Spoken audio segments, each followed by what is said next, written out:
What's up, Cougar Nation, and welcome again aboard the Hype Train podcast on a Victory Tuesday / Wednesday, depending on when you're listening to this. I am your host, Joe Wheat. That's at Joe27 on Twitter. As always, with my boys, Hunter Miller and Trevor Levitt, here to ask Hunter Miller, is the Hello Darkness, my old friend, this might be tempting fate, is Hello Darkness, my old friend, still saved on your computer? You're tempting fate, yes. And it is. I don't know where it is, though, actually. Okay. It's been so long. It's been a while since we've used that one. Yeah. And we're not going to say anything. We'll leave it at that because we are not going to tempt fate. We obviously won't use it next week because of the bye week, but I'm not going to go out on a limb and say we won't use it at all this season, but it might be looking that way. It's looking pretty good. Before we start talking anything BYU related, did want to plug, please, we're trying to expand the YouTube audience, so please subscribe to the channel. To give you a little incentive to that, we have been sent the Deseret News put together a magazine commemorating the 1984 history. It's absolutely awesome. Again, magazine styled, writers for the Deseret News like Dave McCann, Dick Harmon, put together a bunch of articles written from players' perspectives of all things 1984 national championship season. We would like to give one away. So in order to enter to win that giveaway, please subscribe to the channel on YouTube and then go and comment on our X tweet that we'll put out that you did subscribe, and we'll pick a winner from that list. Our last YouTube video got 463 views. How about that? We're moving up in the world, boys. Good. That is pretty good. When you factor that in with our podcast downloads too, pretty dang good. We do have 7 subscribers at the moment. So currently a pretty decent shot at taking home this 1984 commemorative book. So pretty cool. But yes, thank you to the Deseret News for providing that. And it's awesome. The content that BYU has put out this year to commemorate the 100-year anniversary has been absolutely awesome. Deseret News obviously has this magazine. BYU put out their 100 years of BYU football. It was almost like a textbook. I read that thing cover to cover, man. That's like, I am not much of a reader. Probably not surprising to anyone who has any association with me whatsoever. I read that thing cover to cover in about a month before the season started, and there was no better way to get hyped for the season than to find out that the Rise and Shout the Cougars are out are a reference to a live mascot escaping back in 1923 or something like that. So, they were indeed out. The coolest BYU possession I probably have along that vein is I'd get it for you, except it's downstairs. It's a blue leather hardback book with gold 1984 on it. And it's just it's the roster and every player's bio and a game by game recap of that entire season and all this other stuff that was made, I think, immediately following the 84 season. And it's signed by Lavelle Edwards. So that's probably the coolest thing that we're talking 84 books and stuff. Yeah. That's got to go in a protective case, that like original copy of the Book of Mormon at the Church History Museum kind of case. It's currently, I think, sitting on top of my NFL 100 book and just underneath my New England Patriots Dynasty book that I've snuck onto the TV stand in our living room, that I think Rachel just sees books and doesn't realize that it's NFL, BYU, New England Patriots. That's a book sandwich right there. Yeah. That's got everything. It's a pretty good one. Yeah. I thought it was over here. I have a little shelf, but it's actually just my high school yearbooks. I know we're all trying to build our collective memorabilia collection. Hunter's going to be tough to beat on this one. However, I did just buy one of the blackout jerseys that was going on with the Cougar sale. Great deal. It was $40. I believe I got number 47. But it also has the Big 12 logo on it, which all I have to say about that is Big 12 legend Ziggy Ansah. Yours got the Big 12 logo, huh? It does. It does have the Big 12 because logo. Nate which I say they were unlucky. But again, Big 12 legend Ziggy Ansah. I might on this Zach. So this number 1 jersey I have behind me. It wasn't actually a Zach Wilson jersey. I'm just pretending like it was.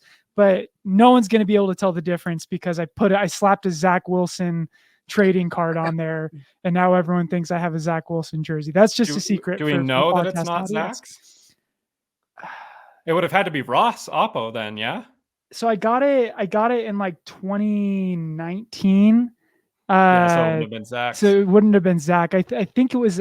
Here's a throwback. Akile Davis, I think, is who it belonged to. I went back and tried to find the exact kind of trim and everything, but yeah, right now I got a number 1, a 27, and a 47. So pretty good. Yeah, I have 2 game worn football jerseys. One was Mitch Matthews, and the other was Riley Nelson's. Oh, so I hit the lottery on both of those because it's just like random. Back when the bookstore would be like, pick a number range, and we'll just like send you a number.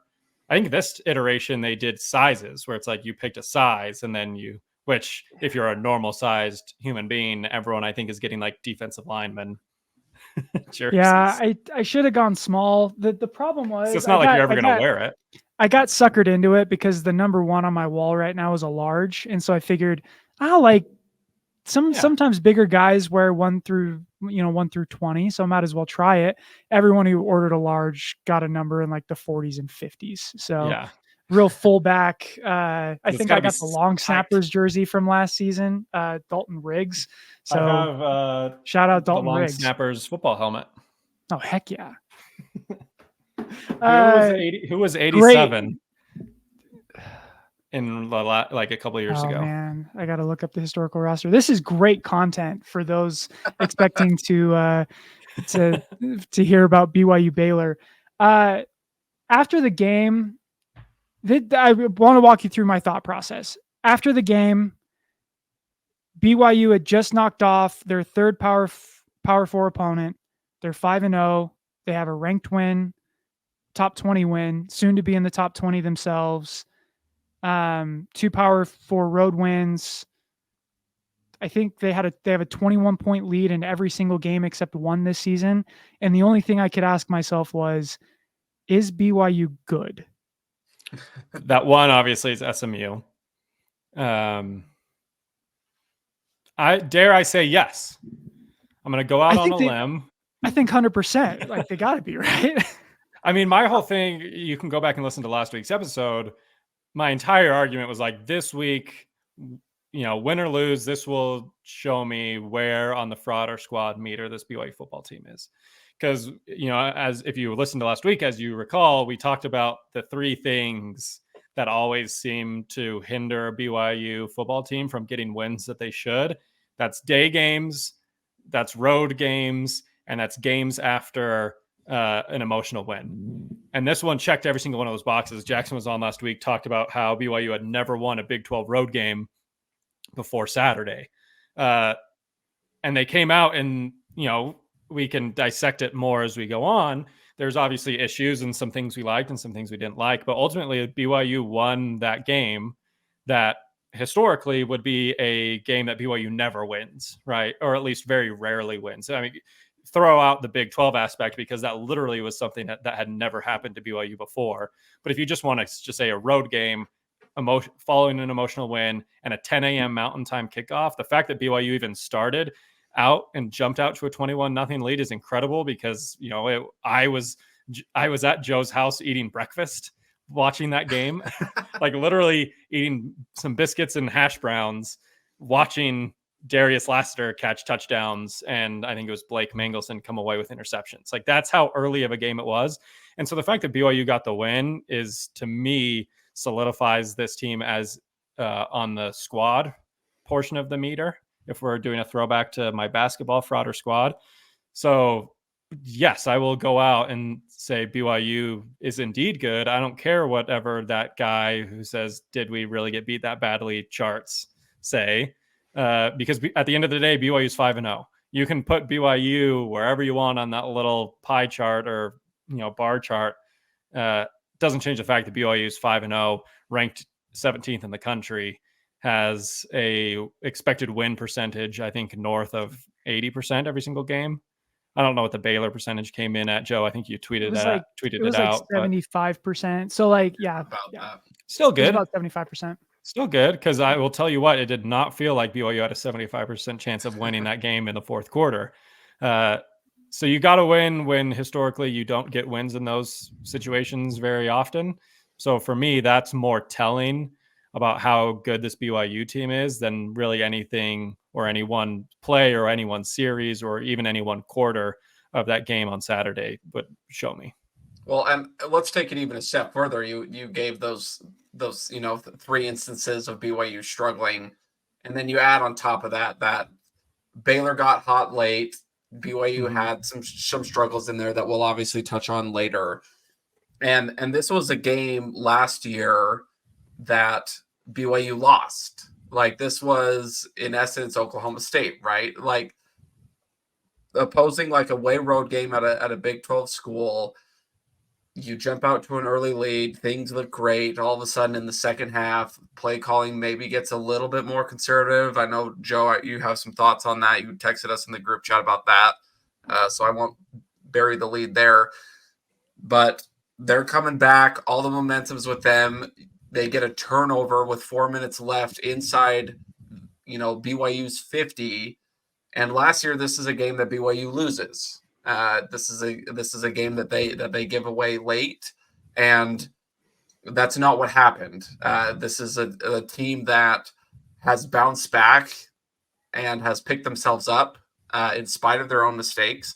And it's just getting to the point now, like I was thinking about, because I knew we'd be recording tonight. I was driving to the airport where I work, and when BYU won, I think I kind of surprised myself by how not frustrated I was that they had, almost given the game away, just based off of the fact that, like I mentioned, they would have lost this game last year. But also, when you're in conference play now, especially in the 12-team playoff format, you just got to win. Like, the conference games almost turn into like March Madness. Like, it doesn't matter if you win by 1 or 40. You're advancing, and this is a team that last year gives that up. They don't advance. They knock themselves out early, and this team has a shot to go and do something special. And for that, that's just really exciting. We get to sit on this for 2 weeks, 5-0, undefeated in conference play. We're sitting up top the Big 12 standings. It's just not something this BYU team does last year. This feels like BYU basketball is equivalent of like San Diego State. Like, we thought, yeah, they're probably pretty good, but then they go and do something that we were very surprised by, beat a team that, historically maybe they struggled against, or we thought maybe could beat them. And now we're sitting in a place where they can go make some noise. To carry on the basketball analogy, I'll compare it to UCF in the Big 12 tournament, where BYU jumps out to a 20-point lead in both games super early. And then the rest of the game, it's just trying to fend off a really hungry, really solid team to the point where, and that they cut it down to a single digit lead. And at the end of the day, it's just like, oh, great, we won. Like, it's the epitome of that meme. It's like, can't wait to watch my favorite team play. I'm going to kill myself. Oh, cool, we won. Like that's essentially what it was. It's funny. Like, I've talked about it on the podcast before, like BYU football and basketball tend to have parallels year to year. This is a lot of similar parallels with the BYU basketball team from last year, where no one expected them to be any good. They returned a huge chunk of the roster that wasn't good the year before. They surprised a lot of people, and they were good for about 20 minutes a night. And that was it, but that was enough to win a lot of games. And I think in some ways that's what I'm seeing from this BYU football team, where they can kind of be all or nothing. And we saw that, like, that was the Baylor game to a T. You jump out to a 28-7 lead, execution kind of falls off the deep end. And, Baylor is a hungry team. Like, Baylor is not devoid of talent. Like, Baylor is better than their 2-3 record indicates. They probably should have been 3-1 going into the game. If not for, a super fluky Hail Mary against Colorado, you win that game. And we feel we feel differently about Baylor. But again, the point is I do think that this BYU football team is good, because bad football teams don't start 5-0. There have been 8 BYU teams in the 100-year history of BYU football that started 5-0. all 7 teams won 10 games that season. Like if this, they have a really good chance to win 10 games this year with the way the schedule is shaking out. But like if this was an independent BYU, this BYU football team wins 10 games with an independent schedule. Like I feel super confidently about that. Well, it's not even just like starting 5-0. I mean, like strength of schedule, they're second behind Bama. Oh yeah, like I believe strength of record. Like and another piece of this is like good teams.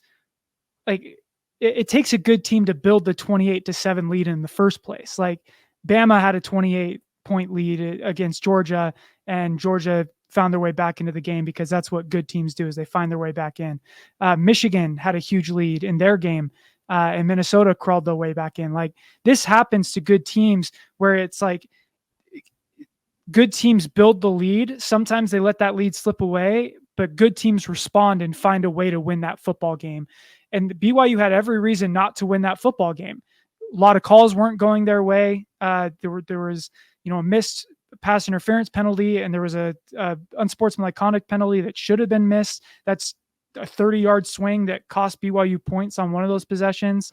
You had drops. You had Baylor's offense playing out of their minds, receivers making all kinds of awesome plays. BYU's defense didn't have their best stuff, and BYU just found a way to win. Like that's what good teams do. So I'm not gonna read too much into that like net success rate graphic of did we really get beat that bad? Like it shows that this BYU team isn't perfect, but at the same time, they find a way. Like they're not the most efficient team in the entire world, but I think they're really good on defense and they're good enough on offense that they're going to be in every single game they play this season. Like I feel pretty darn confident in saying that. But it's a lot of fun, man. Like again, 5-0 is really hard to get to. In Kyle Whittingham, like not to compare everything to Utah. I have a bunch of hate facts on Utah since they lost on Saturday night. But one of them being Kyle Whittingham in his entire 20-year career at the University of Utah has started 3-0 or 5-0 3 times. 2008, 2010 when they were still in the Mountain West Conference, and once in the Pac-12 era in 2015. He hasn't done it since. Kalani Sitake has led BYU to 5-0 3 times in the last 5 years. That is a really good run. And so now it just becomes a matter of like, does BYU have the depth? Because I think once injuries started piling up, that's when that game started to slip away. And we can talk a little bit about kind of what led to that second half collapse. But like the question now is, does BYU have the depth to sustain that 5-0 start? And if they do, and I think that they do, conference contention is certainly a hope. Which is crazy in year 2, right? Like we're year 2 in the Big 12 preseason. We're talking about, is BYU going to win 5 games? They won 5 of their first 5. Like it's amazing that we're even talking about this in year 2, but like, is this BYU team for real in terms of conference contention? Yeah. And I think part of it that has to do with how good BYU has looked. And the other part has to do with just the Big 12 in general, right? Yeah. Coming into the season, it was like Utah is a favorite. Oklahoma State is a favorite. Kansas is going to be really good. UCF is going to be good. Kansas State obviously was one of the betting odd favorites to win the Big 12. You've already beaten one of those teams. UCF just got the doors blown off by Colorado at home this last week as a 2-touchdown favorite. Utah, who knows? They just lost at home to Arizona. You have Oklahoma State, who looks like they're not good. And Kansas looks like they might be one of the worst teams in the whole Big 12. So I think part of that obviously has to do with just BYU is better than what's expected. And I think the other part of that is the conference looks a lot more winnable just with the level of talent and how good teams are across the board in the conference. So yeah, I think absolutely like it's a achievable goal for BYU. Now, there's been a lot of debate and discussion this last week of what's the expectation moving forward for BYU football. Like what constitutes a disappointment? What are we expecting this BYU team to do? I'm not going to come out and say, yeah, I expect them to go to the conference championship game. I still think that would be an overachievement at this point. Now, let's say BYU beats Arizona in their next game and beats Oklahoma State the week after. And now you're looking at UCF, Utah, Kansas, and Houston left on the schedule. I don't think I would be missing anyone. Arizona State. Like, I think 4 of those 5 games are really winnable, and then it just comes down to BYU, Utah, with Utah already having a conference loss. So I think now you're talking about, okay, maybe is the expectation to beat teams that you should beat, like Kansas and Houston and, Arizona State. And then can you pull off that win in Salt Lake City on November 9th? Then I think that conversation changes. But as of right now, like, BYU's got a long road ahead of them. And as many teams as look worse than what we thought, there are a lot of teams that look better than we thought, including Colorado. I think Arizona State is one that I still think is a should win for BYU, but Arizona State doesn't look like the cakewalk that it would be. Arizona looks better than what we maybe assumed they were after they lost to Kansas State. They seem to have righted the ship and got the big win this weekend. So there's still some hurdles and still some challenges that need to be overcome. Iowa State isn't on the schedule for BYU, but they're ranked 1 spot ahead of them at 16, and they're also undefeated. So that would be a team that BYU would have to beat perhaps in the conference championship game if you were looking at, if you want to dare say, let's look ahead to the playoffs. But yeah, it's incredible though. Like, regardless of what happens from this point on, the fact that we're even sitting here 5 weeks in talking about a top 25 ranked BYU team, maybe even winning the conference, is something that was unheard of. And even like as good as BYU basketball was, and as much as they overachieved this last year in their first year in the Big 12, when they were picked to be one of the worst teams in the conference, there was never any real, oh my gosh, like BYU has a chance to win the Big 12. Like, and yeah, I don't know what the equivalent would be for NCAA tournament as opposed to like college football playoff. But I don't think those were any like realistic conversations that were happening around BYU basketball. I think it was just, holy cow, this team's really fun. Look at them. They're better than we thought. But the fact that we're having these kind of conversations about BYU football at this point in the season is something I don't think any of us would have expected in our wildest fantasies this summer. Yeah, it's been incredible. Like, I think if you rewind, 5 weeks ago and you tell me, Trevor, BYU starts 3-2, I'm over the moon, right? You take care of Southern Illinois, you probably lose to SMU, you take care of Wyoming, and then you get either Baylor or Kansas State. And I'm already thrilled with where we're at, but our record remains unblemished, right? I think 3-2 is maybe the expectation, right? Yeah, I think 3-2. In order to get to a bowl game, I think my path to a bowl game was 2-1 in non-conference play, and then you split Kansas State and Baylor, and you had to win that Baylor game to get to bowl eligibility. So 3-2, like you said, was kind of like my path to bowl eligibility. Again, BYU's 5-0. Like that can't be that can't be overstated. I know I predicted BYU would be 5-0 on the podcast, but like even I didn't expect it to look like this. I think Trevor realistically projected 4-1 to start the year. No, I like to your point, Hunter. I'm kind of at the point where like the only reason I'm saying no, BYU is not a legitimate conference contender, is because the battered fan syndrome in me won't let me actually believe that's possible in the second year of a Power 5 conference, because that's not what's supposed to happen. It's supposed to be a buildup. But like TCU did it. Like TCU, it went 5-7 in their first year. In their second year, they should have gone to the college football playoff. Like it's. And then like when I look at the schedule going forward, like let's walk through it.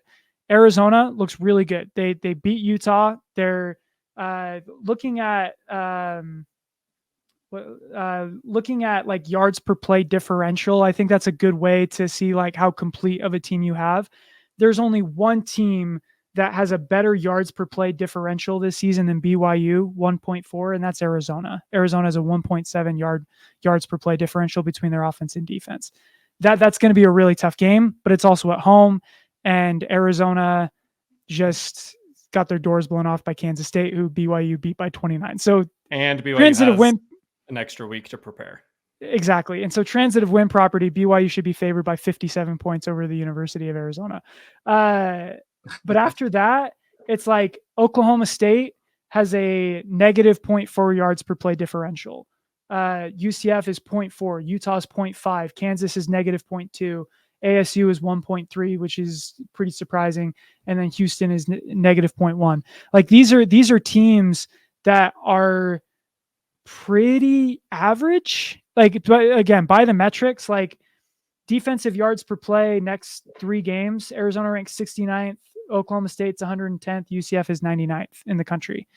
So like we're about to find out is BYU's offense fraud or squad? Like is this really better? Like they're going to have an opportunity to prove that the next 3 weeks. Like Arizona's winnable. Oklahoma State doesn't look very good at all. I like that should be a win. UCF looks a lot more winnable after watching what Colorado did to them. Defense doesn't look great. Utah, why not? Especially if Cam Rising isn't going to be the guy. Like watching what Arizona did to freshman Isaac Wilson. BYU's defense can do that. It's just a matter of can BYU's offense score. Kansas doesn't look very good at all. And that's an Arizona defense that was suspect going into that. Yeah. week. Oh yeah. Not great.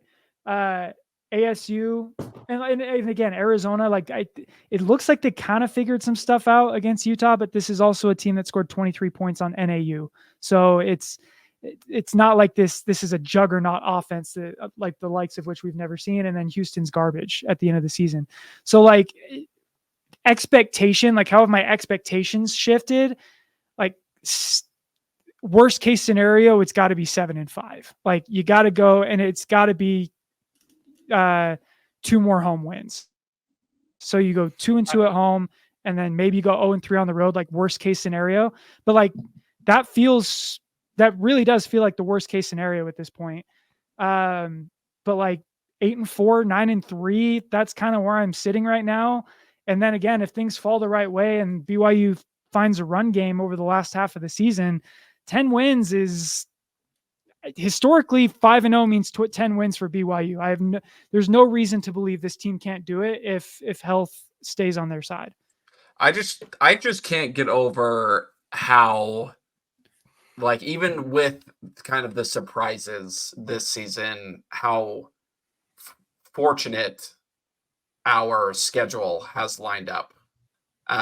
Like you look at who we play home and away, and outside of like maybe switching Houston and UCF, like getting UCF at home, and then Houston, knock on wood, just at this current point, I don't know if it really matters if we play them home or away. Like outside of just switching that game, there's not a single person on the team on the schedule that isn't exactly where I want them. Like you get Arizona at home. It's not a night game. I wish it was, but I have enough faith in BYU fans. I don't worry about that anymore. No, with BYU fans and the players both understanding what's at stake now, I fully expect 2 p.m. to look like 8:30 p.m. That's like that. I'm not worried about that at all. It's gonna be the 1:30 start time like it was against USC, and we're gonna be fine. You get Oklahoma State at home, where they don't look great, but for whatever reason, there's something in the still water, if you will. Like weird things happen in Oklahoma. They're not in Oklahoma for that game, so I feel good there. You get Arizona State away, which is going to be tough, but that game I feel is still winnable. There's plenty of BYU fans in Arizona that are going to be able to make their way to Tempe. They're a similar team to Baylor, like similar quality. Exactly.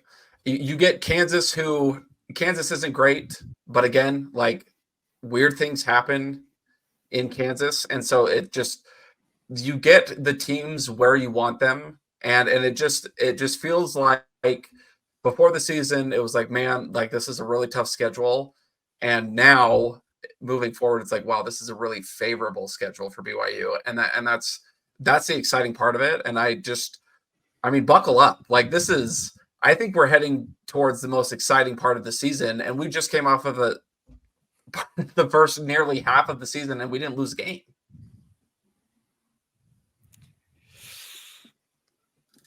I mean, we're trending in territory that the hype train has never seen before, right? Like I busted the graphic back out, guys. I haven't used that hype train graphic in like what, 2 years?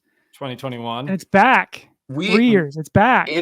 We have reached levels of like things like there are other fan bases that for whatever reason are tempting the heavens above by threatening meeting with the missionaries, by reading the Book of Mormon cover to cover. Like this is like burritos in BYU. BYU exactly like And they did like it. BYU has responded at every like facet of the season so far, and it hasn't even been flawless yet.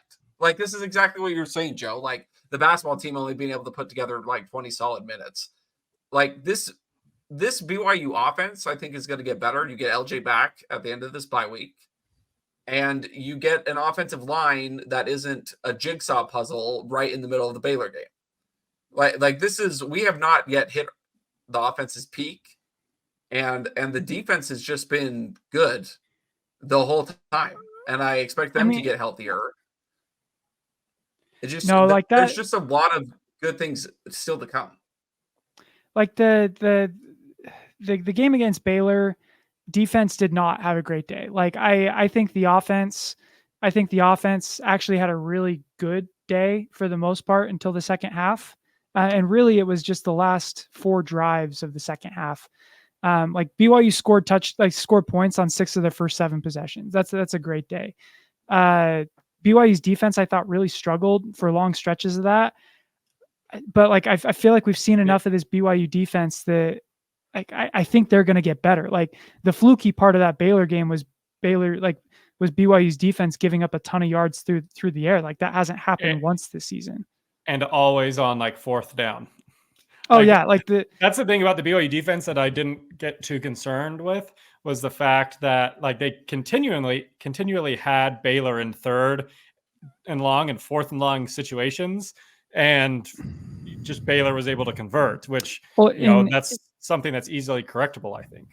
Every Baylor touchdown drive took at least 8 to 10 plays. Like they had to be really long, extended drives to score on this BYU defense.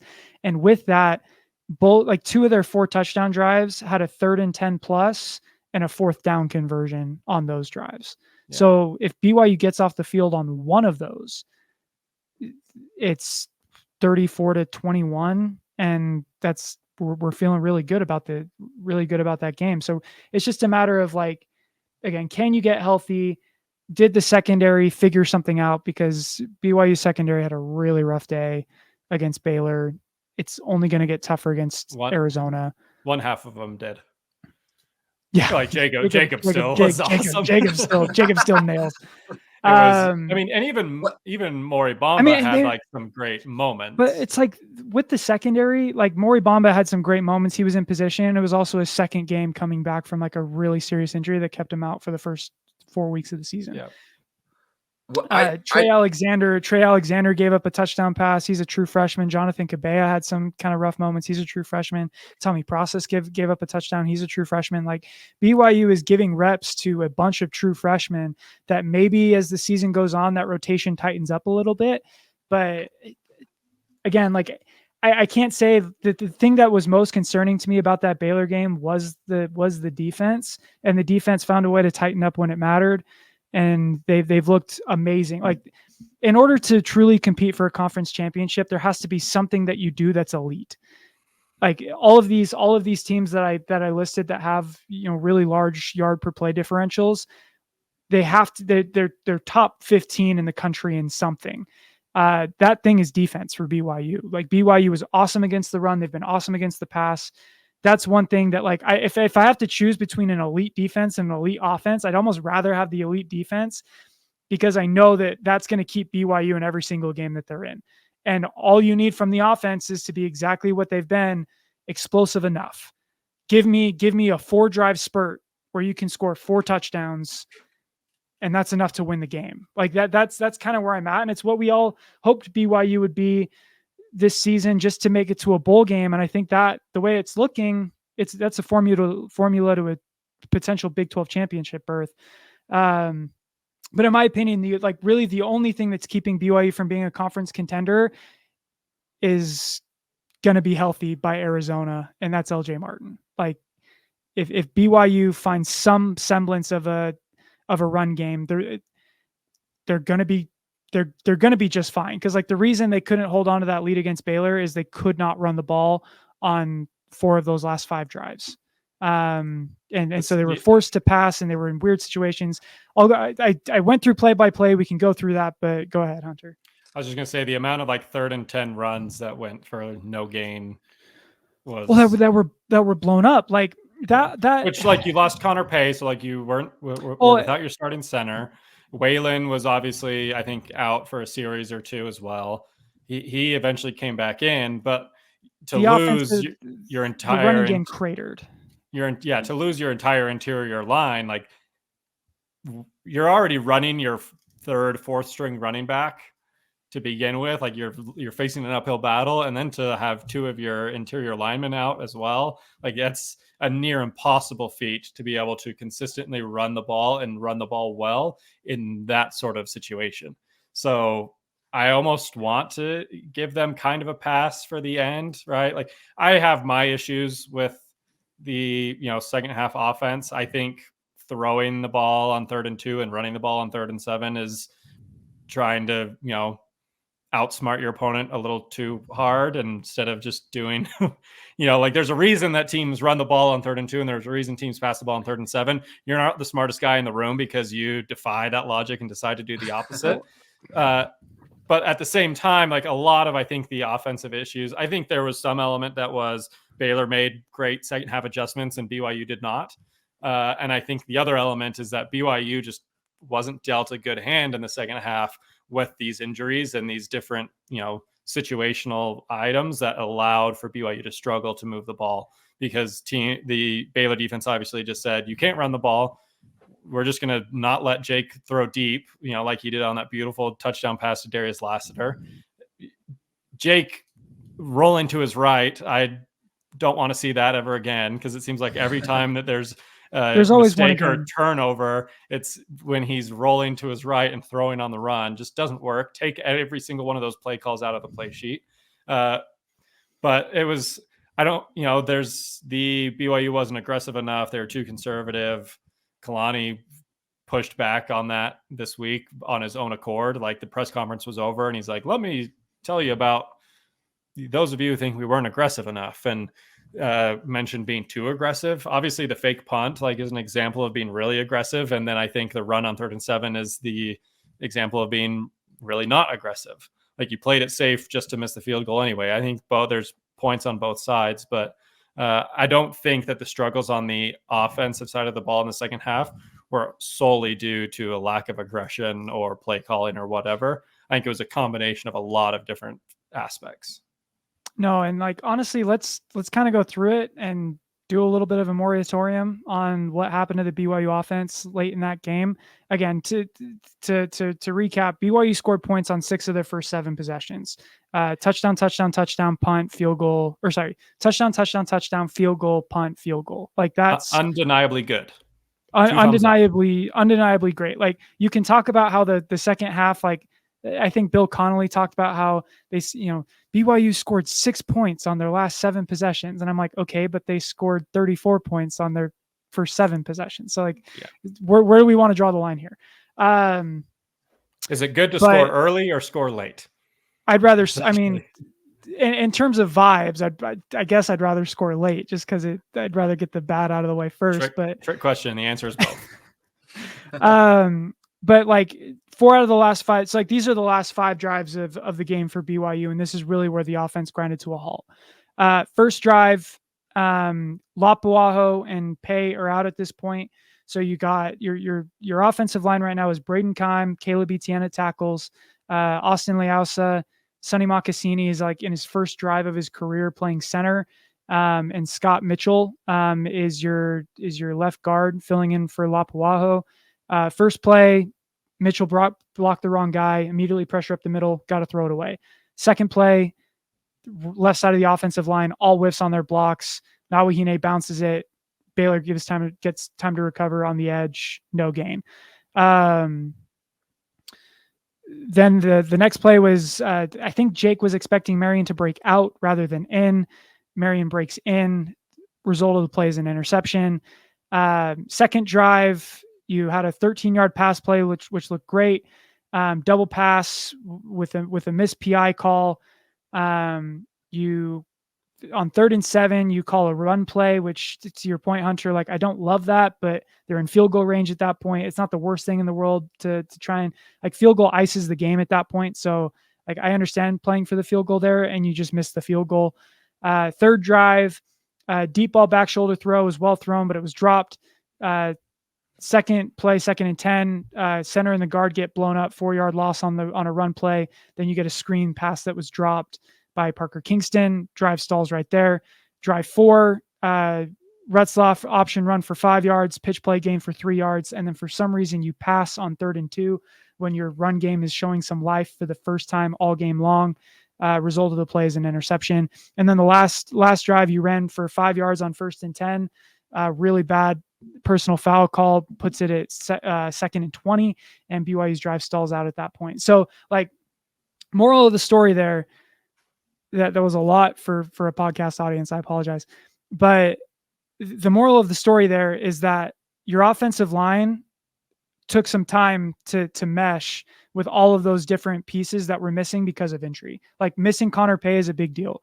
Missing Waylon Lapuaho is one of your best run blockers. That's a big deal. And, like, a lot of those plays were missed assignments. Like, it was an offensive lineman not knowing what to do in that moment, and the play gets blown up. And then the last 2 drives, something kind of gets figured out in the run game. And then, extenuating circumstances happen. Bad play call here, bad penalty there. And as a result, BYU goes 4 straight drives without points. And those were the 4 most crucial drives of the game. I feel like all of that is fixable. I think we're deep enough into the season to know that BYU is probably not elite on offense. I think they're good enough. But again, a lot of this stuff gets fixed if you have Sione Moa breaking 5 tackles on 3rd and 7 and picking up a first down and eventually a touchdown. A lot of this gets fixed if LJ Martin has the vision to bounce certain things outside or the speed to break tackles.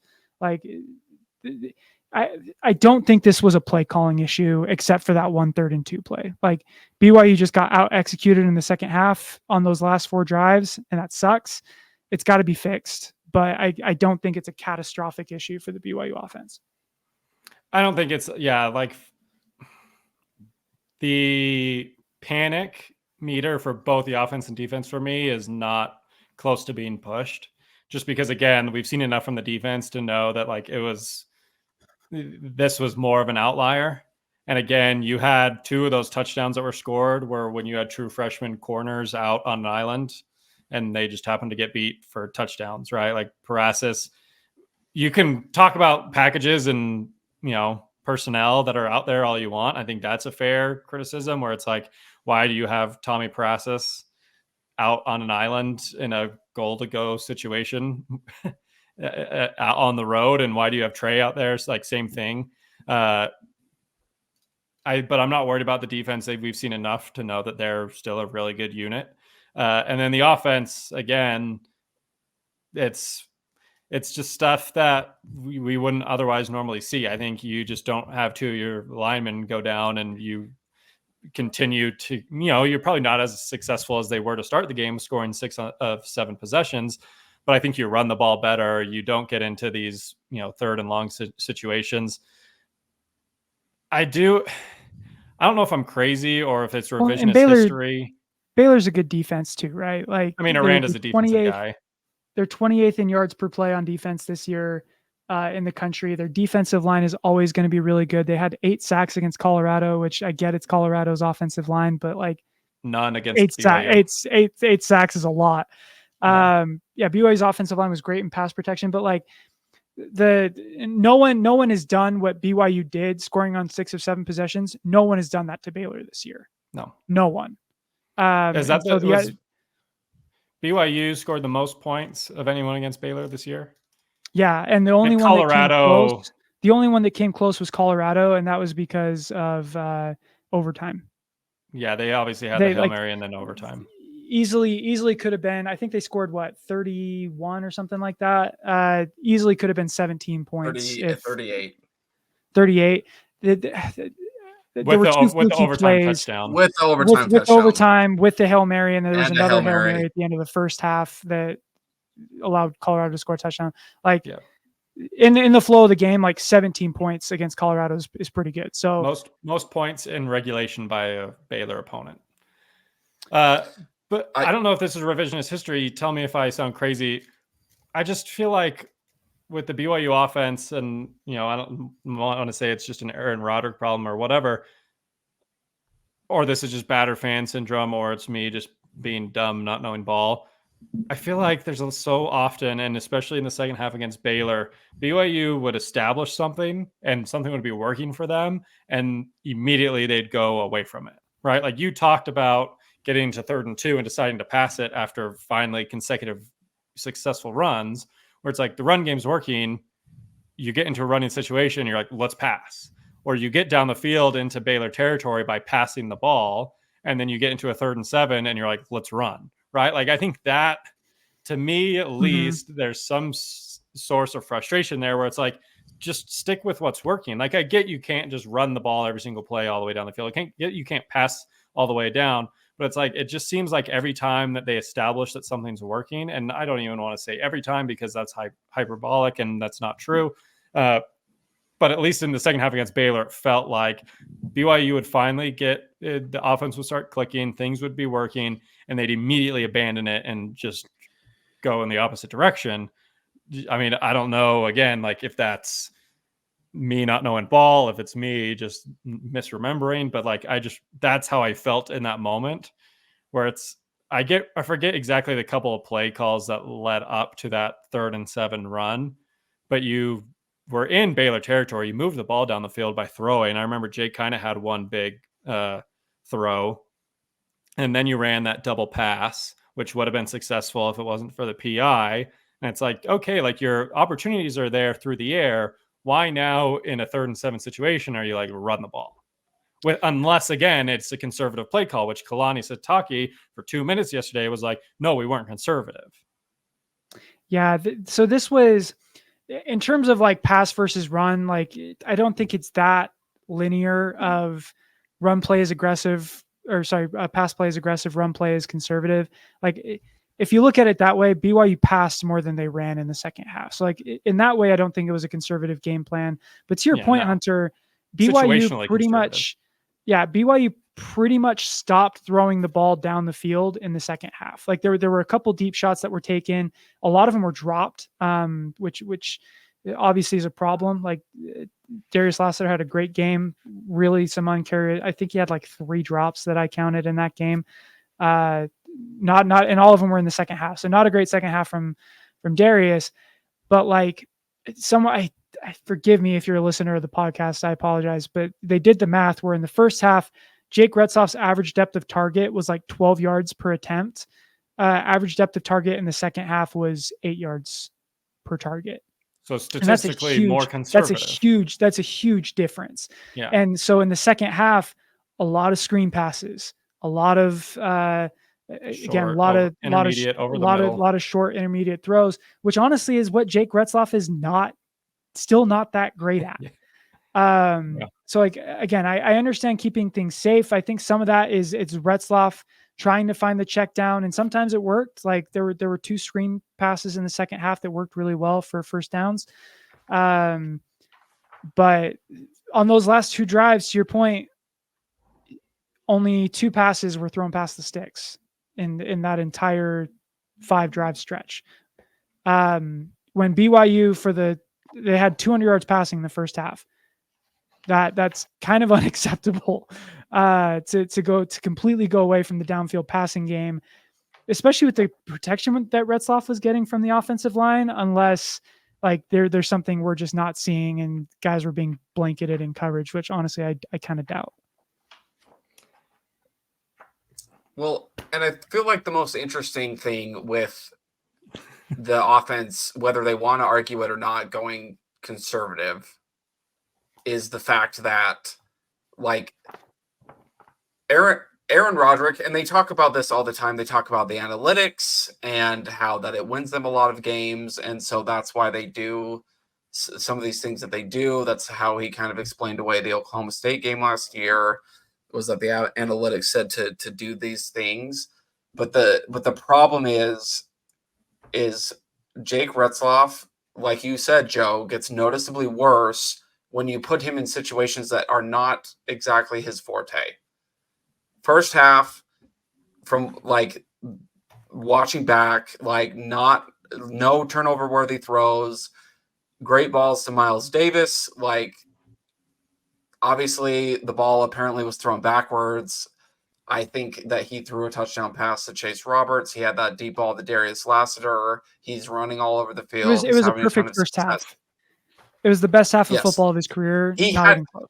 He was responsible for 4 touchdowns, and he was just all over the field. His usage and everything was up. The offense was moving, and then all of a sudden you are asking him to do things that he's not as good at. Things we talked about all offseason. Can he hit the layups? Well, he's better at hitting the layups, but now you're asking him to do it for an entire half, and the offense noticeably stutters. There's a lack of like fluidity. There's a lack of like consistency. So all of a sudden you have a 3rd and 2. And I like to be honest, I think a lot of us as fans, at least from what I saw, like reactions and otherwise, I think we're getting a lot more trusting of Jake. So when he throws a pick, it's less like end of the world. But without being too negative, because we are 5-0, we won this game. But I put a lot of that 3rd and 2 interception on Aaron Roderick for several reasons. One, like we've already established, you should have ran the football there.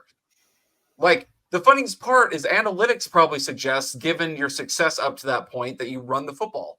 But instead, you keep the clock running. You're running 4 minutes at that point. Like, it was the obvious choice. You roll out. And I'm not trying to like play the result there. Like there's some aspect of this where it's like, if he completes it, he's a genius. If he doesn't, he's an idiot. Even if he completes that pass, it's a dumb play call. But here's the thing. What are the 2 things that we've complained about even this year with Jake Retzloff? Can he hit the layups? And is he going to make the smart play when he's under duress? And the problem is that 3rd and 2 play asks him to do 2 things that we're not quite sure about. If he's going to hit the layup, and then on 3rd and 2, Aaron Roderick is telling him, like, we need this first down. This is going to continue to run the clock. This is essentially to win the game, because at that point, they get that first down. We're moving the football again. I think we run that clock out, or we at least get points. We ice the game.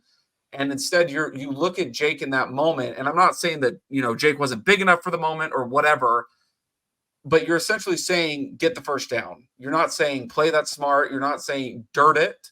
Like, if Jake Retzloff puts it in the dirt, we're equally frustrated with that play call. So you're asking him to pick up a first down, to speed up the game and hit a layup. All these things that we've had questions about. And at that point, like, if we as fans see that, why are you, as his head coach who sees him every day, why are you putting him in that situation? Like, at that point, I don't even blame Jake. Like, we all have things that we're not great at. And if you put us in a situation where all of those things that we're not great at are all of the things that you're asking us to do, the likelihood of success is not great. It was a pretty bad throw. Like, you're exactly right, Trevor. Like, as offensive coordinator, your job is to put your players in the best position to succeed. At the same time, I would hope that Jake would recognize, hey, there are 2 Baylor defensive linemen running right at me and in my face, and I've got to throw this ball 10 feet in the air to get it above their heads, and just decide not to throw that ball. Like, I think it's 2 sides to the coin. The pie chart of accountability is what Criddle always calls it.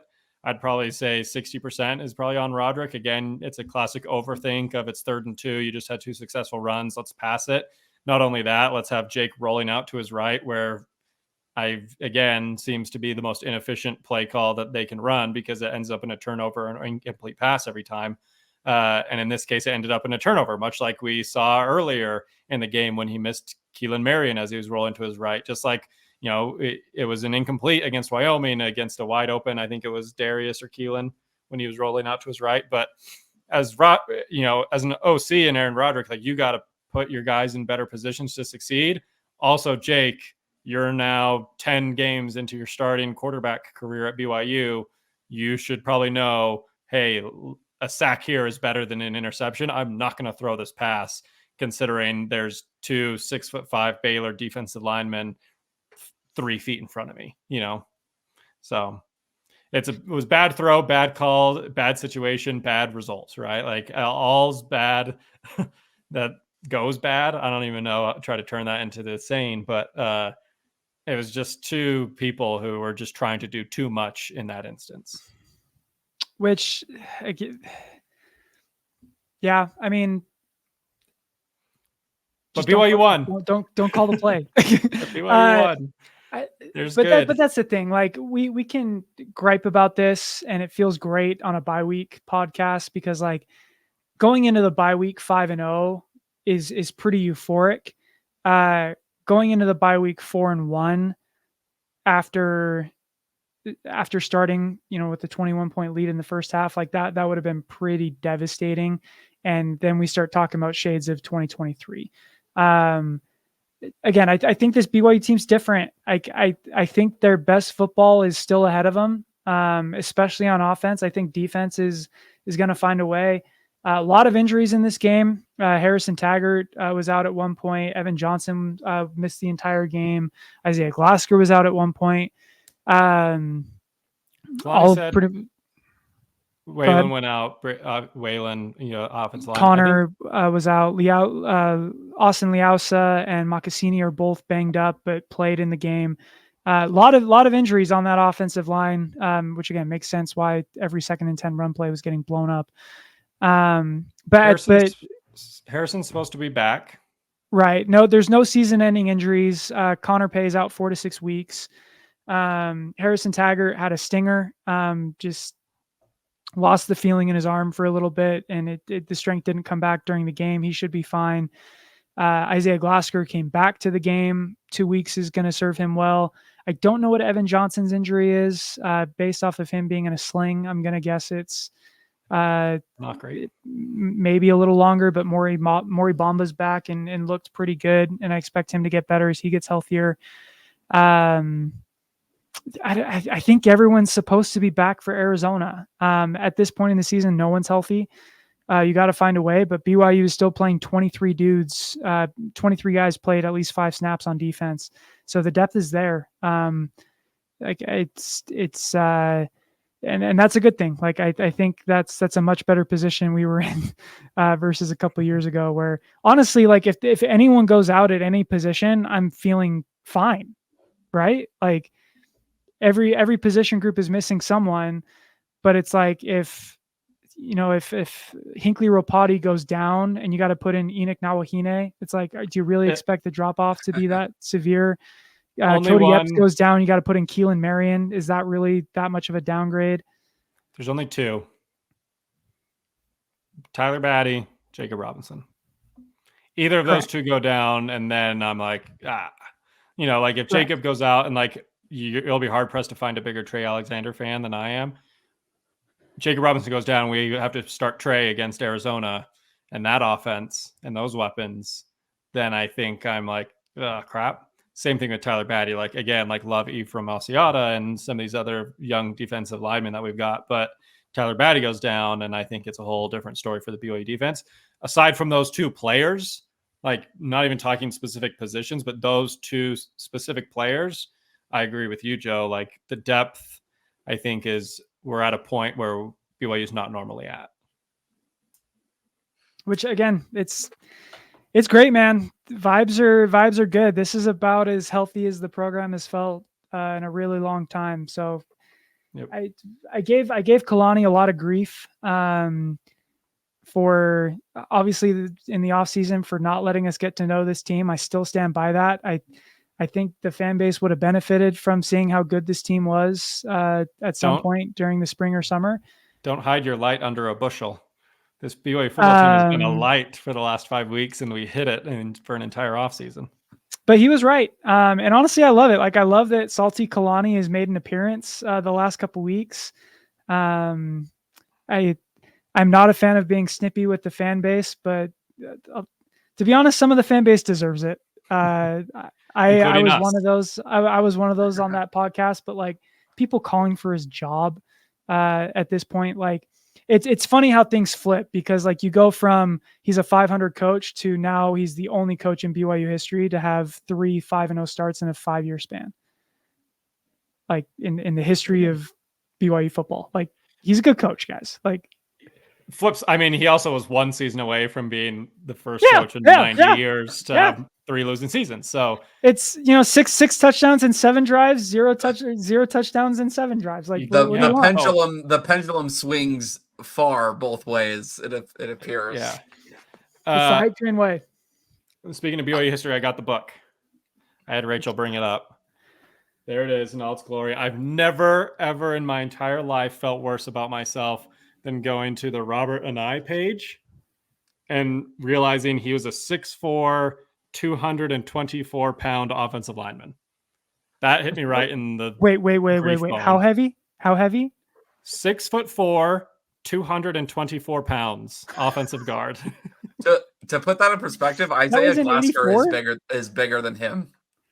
It's really cool though. Like it has all the starters. There's these little bio pages. It's like there's Trevor Maddich. Trevor Maddich was a 6'5", 247-pound center. Like even their offensive linemen were like the size of BYU's tight ends nowadays. But then it gets like stuff. Sigahema right here, and you get to like the whole roster, and then you get like game by game. It's like entire pages of recap. So like you get the box scores. It's kind of hard to see, but you get the box scores. So cool. The very end pages are just straight up. There's BYU Utah game, but it's like the national championship one's like 20 pages. Then you have all the newspaper headlines from when they won the national championship, and then I think there's one page where it's just straight up like season stats. Like here's the entire like what you would find on like Sports Reference. Mike Holmgren, you have each coach has like a page, but then obviously the best part is the old Lavelle Edwards. Oh, that's sick. Which I love that so much. He addressed it to my grandpa. It says, "Wood, to a former Cougar player and great supporter. Good luck, Lavelle Edwards." My grandpa is Wood, not a former Cougar player. I don't know why that was written. Did not play football for BYU. My great grandpa was like on the very first ever BYU football team, so maybe there was some lost in translation there. But yeah, so assigned Lavelle Edwards, BYU 1984 national champs book. I did look at the published date. It's 1985. So man, that's with that signature, that's holy text. I know. I didn't. It's like having a Book of Mormon signed by Joseph Smith. It really is. It really is. Now that Joe mentioned it, I do need, I think, to keep this in a better place than on my TV stand. But 1,000%. I don't know what to do with it now. Okay. Subscribe to the YouTube, and I'm just kidding. Enter to win. I'm subscribed, Hunter. We'll give away to one lucky subscriber. Truth be told, I need to get something that we've talked about today, like a recap, and get something off my chest, because go on. The BYU defense. I'm good. This first opening statement I think is going to be no duh, but like I think it needs to be looked at. Jay Hill has set an incredibly high bar for what we expect from a BYU defense, especially this season. Held SMU to no touchdowns since 2016, has held a lot of teams well below their averages. First 2 P4 teams that BYU played, no touchdowns allowed. That, like, I just kind of want to walk through some of these stats that Baylor put up and just realize that we have called this a bad game by BYU's defensive standards. I don't think that's an incorrect statement, but I do think, given what I'm looking at, it just shows just how elite this defense truly is. Now, I think the secondary had some issues. They gave up some big plays. I don't expect that to be a problem moving forward. But let's just look at Sawyer Robertson to start. So obviously 340 yards, that's a lot. He did that on 27 of 48 passing, attempts. It's 56%. He threw 2 interceptions. That their average attempts per game before this game was 22 pass attempts. So to get to 342 yards, they had to more than double their passing attempts, and they didn't even double their average yards in this game. They were averaging about 197, about 200 yards per game. They got about 150 yards, doubling that pass attempt, and it wasn't done in an efficient manner either. 56%, not great. 75.6 QBR, that's the lowest of the season so far for them, and a 6.8 yards per attempt average, which is also the lowest of the season so far. They allowed 630 total rushing yards if you include Sawyer Robertson. That is 100 yards under their average for the entire season. They averaged about 167 per game. If you take Sawyer Robertson out, they had 31 yards rushing. This is BYU's off. This is BYU's off day, by the way. Yes, we got to figure out the quarterback. We got to figure out the quarterback running though. He only had 37 yards rushing. If he doesn't score a touchdown, that's really not good. For a guy of that's he had a couple of third and long scrambles for first downs, but it's the one bugaboo of the BYU defense is for whatever reason the opposing quarterback runs all over them, except for I guess you could argue the Kansas State game where they made the concerted effort to not let that happen. But it is man, for as great as this BYU defense is, and every phase, then just for some reason they can't contain a quarterback. They did it against Wyoming, SIU. Obviously, I think both their touchdowns were scored by QB runs. Wild that SMU's quarterback didn't run wild on them in the second half. They kept them pretty contained there. But is it a bugaboo, or is it what Jay Hill's okay with just giving up at this point? Because I mean, I prefer Jay Hill's shown that he can neutralize it. When it's intentional. Right. I don't know if he's willing to give up 12-yard quarterback scrambles on 3rd and 9. Sure, but his touchdown, yeah. He had to do this weird little hurdle in this one random gap. There's just little. I think Jay Hill has made it very clear he wants to shut down the running backs and he doesn't want the offense to pass for a ton of yards. Yeah, don't give up deep passes. And he kind of just lets the running QB do his thing because at the end of the day, it hasn't really been a problem. It's definitely a keep everything in front of you kind of defense. But again, we're 5 games in now. I would have hoped that they would have had some sort of adjustment to stop that from happening. Whether it's just setting the edge better, not over pursuing. As a defensive end, you don't want to go in, right? And so coaching them up to stay on the outside of that pocket and not collapse the edge and let him get around the corner. But I mean, it hasn't bit BYU in the butt yet, so it's hard to be upset about it. I have just said, it's the one thing that it seems week over week would be let's watch film and figure out how we're going to stop this, and they haven't figured out how they're going to stop this yet. It's just not a big deal right now, and again, BYU is not going to face any huge running threats, I don't think, until maybe you want to see Jalen Daniels if he's even still starting for Kansas. I guess KJ Jefferson, but I don't know if he's a true, he's not going to beat you down the sideline kind of running threat. He's just going to scramble for some yards here and there. But yeah, it's just the one funny thing where you're excelling in every single phase, except you just can't stop QBs from scrambling for first downs. It's weird. It's more of a weird thing than like a concerning thing, But the defense is good. Like even when Defense they're good. bad, even when they're bad, they're good. They also had they picked Baylor off for he threw an interception for the first time this season on their opening series. So and he threw 2 of them. Yeah. Good times. So I am a BYU to close the show. I am a huge BYU fan. Nothing makes me happier than to watch BYU win. However, I am also a hater. Being a hater just feels so good.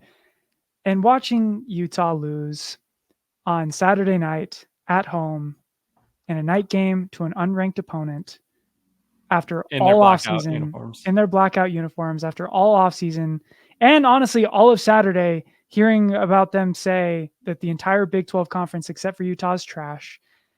I would like to read off a couple stats that I have compiled in the last 24 hours, and I want you guys to tell me your favorite one.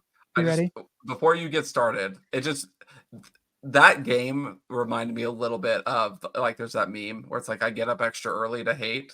Yeah. On Saturday, I stayed up extra late. Yep. Hate watching. I hate them so much that I went to sleep. I didn't even watch. So I can't watch them. It makes me sick. So let's look at the last 5 years. Okay. We can all agree that the last 5 years is probably the best stretch in Utah football history. 2 Pac-12 championships, 2 trips to the Rose Bowl.